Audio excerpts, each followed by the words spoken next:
Students students आज हम cover करेंगे फेडरल इन्वेस्टिगेशन FIA एक्ट 1947 का volume 8 which was promulgated in 17th January 1975। ये बहुत इजी सा, इसमें अंडरस्टैंड करने वाली कोई चीज नहीं है, जस्ट इसमें रोट मेमोराइजेशन है।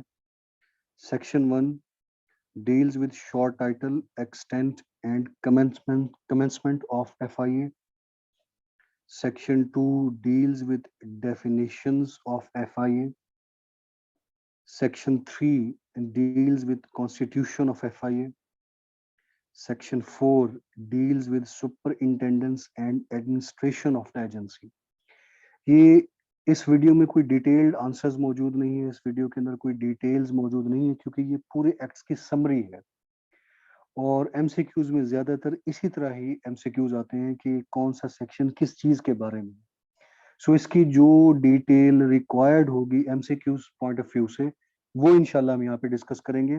सो इसको ज्यादा डिटेल में करने की जरूरत नहीं है, जिस तरह से एमसीक्यूज पूछे जाते हैं उस तरह से आपने इनको कवर करना है।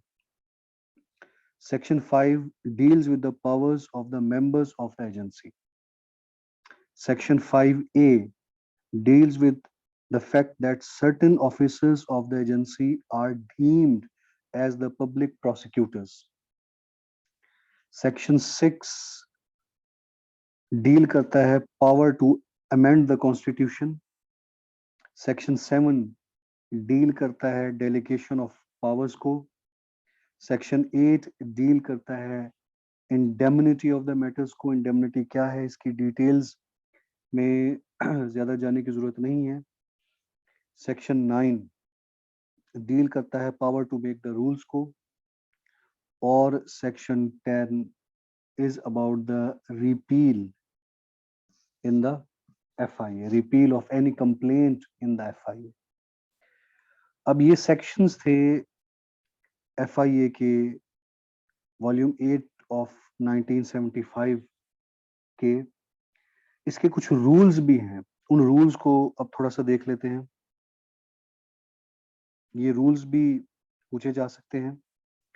ये रूल्स डील करते हैं FIA की अपॉइंटमेंट को, प्रमोशन को और ट्रांसफर को। So these are the rules of appointment, promotion and transfer rules 1975। इन रूल्स को अंडरस्टैंड करते हैं, ये भी इजी से रूल्स हैं। Rule number 1 deals with the short title, commitment and application in FIA. Rule number 2 deals with the definitions of FIA. Rule number 3 deals with appointment to the posts under FIA कि FIA के under क्या क्या posts होंगी, क्या क्या appointments होंगी। Rule number 4 deals with the appointment to the posts of DG and additional DG of FIA. Rule number 5 posts in grade 19 shall be filled by the officers of grade 18 on regular basis. ये rule ये argue करता है कि इस बारे में है कि जो ग्रेड 19 के ऑफिसर्स होंगे वो उन ग्रेड्स के अंदर जो ऑलरेडी ग्रेड्स 18 के अंदर जो ऑफिसर्स काम कर रहे हैं रेगुलर बेसिस पे उनको प्रमोट करके ग्रेड नंबर 19 में एंटर किया जाएगा। यानी कि ग्रेड नंबर 19 के अंदर कोई डायरेक्ट एंट्री मौजूद नहीं है। Rule number 6 deals with not more than 50% posts in the grade 16, 17, 18 shall be filled by the promotion of the officers serving in FI on regular basis. वो ऑफिसर्स जो FIA में regular basis पे काम कर रहे हैं उनकी प्रमोशन करके ग्रेड 16, 17 और 18 में उनको प्रमोट किया जाएगा और ये 50% होगा, बाकी 50% डायरेक्ट रिक्रूटमेंट होगी। ग्रेड 19 के अंदर कोई डायरेक्ट रिक्रूटमेंट नहीं है। ग्रेड 19 के अंदर ऑफिसर्स ग्रेड 18 से 19 के अंदर प्रमोट होके आएंगे, जबकि ग्रेड 16, 17, 18 के अंदर डायरेक्ट रिक्रूटमेंट है। 50% डायरेक्ट रिक्रूटमेंट है जो कि federal public service commission FPSC conduct करेगा, और 50% कोटा है, यूं समझ लें कि वो एम्प्लॉयज जो ऑलरेडी FIA के अंदर जॉब कर रहे होते हैं उनका 50% वो प्रमोट होंगे और 50% डायरेक्ट इंडक्टीज होंगे। Rule number 8 deals with if no suitable person is available in the agency to fill the post by promotion, the same may be filled by the direct appointment as may seem necessary.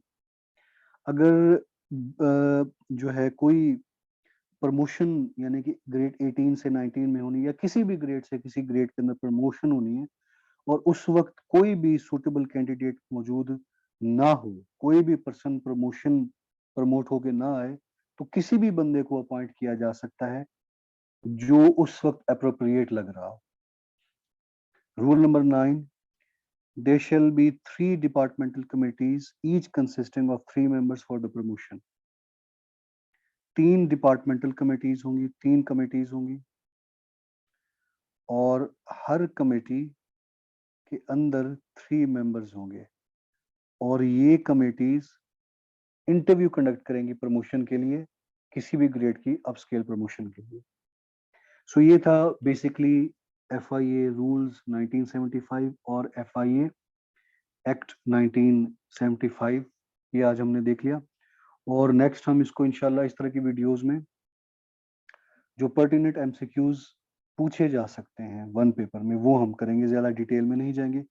इनको आप कर लें इंशाल्लाह। आपका जो 20 number का FIA के papers के अंदर 20 नंबर का जो क्वेश्चंस होते हैं FIA के एक्ट के रेलेवेंट, तो उनकी आपकी काफी अच्छी तैयारी हो जाएगी।